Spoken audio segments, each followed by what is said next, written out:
mgbe ekenekwa m unu ya unu mana asị na iwe nwanne adị elu n'ọkpụkpụ asị na iwere aka akpe tie nwata ihe iwere aka nri wedokata ya nso unu ga-ama mgbe m postu vidio ebe 4 days ago gbasara Odejinjin ebe ọ na-eme vidio na-akpọli asarịrị ọkụkọ based on ihe asarịrị ọkụkọ kwuru gbasara ndị Igbo.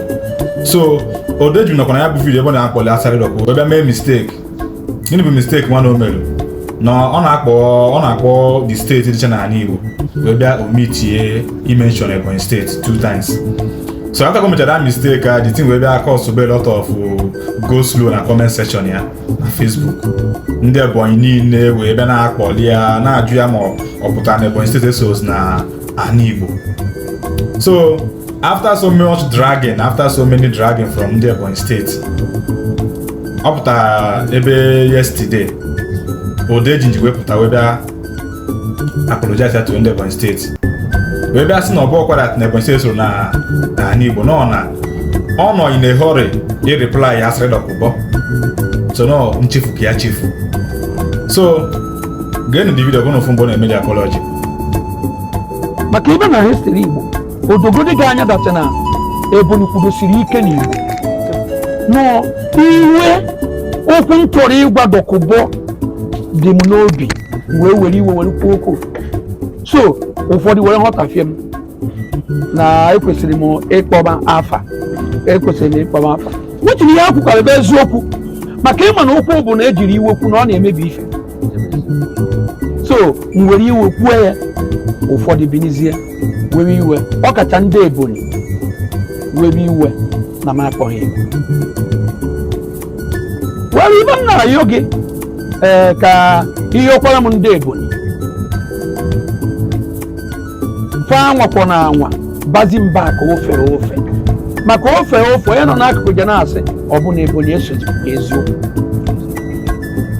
fa werugodi ya na dati meseji m na apasịrị m ya to dọkụbọ and iwe ife dọkụbọ mere ka m chụbaziri were chefuzie na o nwere anụ bụ ụzọ ebu ụzọ nwudo n'ụkwụ wee chefuo na ekwesịrị m ikpe Ebonyi na m akpọ ọfa ma ndị nke ọzọkwa ma akpọ gị ka ihe ọtọ na ha ewekwa n'iwe. Nwanne anyị nwoke Odejinjin daalụ imeela. At least not so a wise man bụ onye na-ama mgbe o mee mistake accept all mistake ya ma mekwa na apology.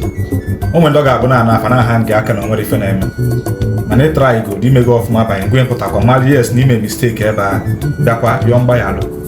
Ndị Ebonyi steeti nne na-anụ n'ụmụ taa ama m afa ncha niile agbaghalụgo gị because na asị na iwe nwanne adịrụ n'ọkpụkpụ ọ iwe ka iwe dobe onye ị ga-ewe nyere akwụkwọ nke dị adị.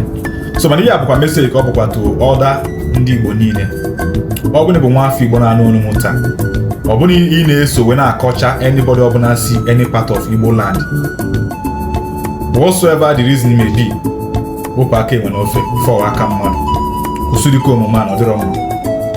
O nwere onye Igbo ọbụla ka bụrụ mmụọ Igbo than the other. Anyị niile bụ ofu. Anyị dị ka Igbo dị ka ọ na-asị nwukwu osisi nwechaa branches. Forget about a na-asụ asụsụ ndị nka ma ndị nka asụsụ ndị nka ọ dị na ma ọ dịrị na you cannot change the fact that na anyị ncha bụ Igbo ka anyị ncha bụ. Emume traditional anyị na-eme bụ the same thing. The same way esi eme traditional marriage bụ the same way esi eme na the whole of Igbo land. The same way esi eme omenala Igbo esi eji ọjị ekpekpe na ndị otu ya. The same way ka esi eme na the whole of anywhere ọbụla ga na Igbo today. So o kwesị ebe ọbụla ga na Igbo today ebe ọbụla efuru nwanne gị nwoke bụ onye Igbo ịkpọkọta ya nso na show ya love. Ọbụla the person need the help or ya irrespective of ebe ọbụla ya bụ onye si ebe na Igbo. So far na Igbo the consign. Forget about ndị gọọmenti pụtara Obodo steeti wee kewacha everybody tinye confusion n'isi ndị mmadụ. Forget about that state na-ewe ya just wee na-confuse gasị people ndị kere ama ọzọ pụtazịa anyị ajọ gị ka ebe isi which state are you ihe steeti abjọs ya yahu ọ na-ewe ọchị fụ na ndị Yoruba esiri ọ na-eme ọ bụ na ife onye Yoruba na outside ana Yoruba o nwere ọta mepụtara ọjọba onye Yoruba ibia ka steeti o si ma ka ebe o si so far na ị na-asụ asụsụ Yoruba ọ ga-eteki gasị nwanne ya o nwere ọ ga-agwa gị ọgwa gị o nwere something ọ na-eme asị business ọ ga-alụbanye gị n'ime ya ọ lụbanye gị fanta we na progress together. and oge treat go do one year first before another person. The same thing goes to ndị Hausa. Ọ bụ na ya tụrụ efu na ugwu Hausa tara na everybody na-eche na ya na ndị Hausa na ndị Fulani bụ the same people. Mana ịga n'ugwu Hausa like ị ga na fancha bụrụ ofu ndị. But after outside, they are uniting themselves together as one. So why can't we the Igbos do the same thing? Why can't us unite ourselves together? Ma alụkwa m na ọ na-eme apụta na news na ọ bụ na onye Igbo zuo ori ma ọ bụ mee nke na-adịrọ mma, ndị news media ga-atag ya na onye Igbo. So ifugo na-atagịrị onye Igbo isi Abịa o, isi Enugu o, isi Imo o, isi Ebonyi, isi Anambra, unu niile ka na-akpọ ndị Igbo okwe for the thing, unu niile ka na-akpọ dabụ ndị Igbo.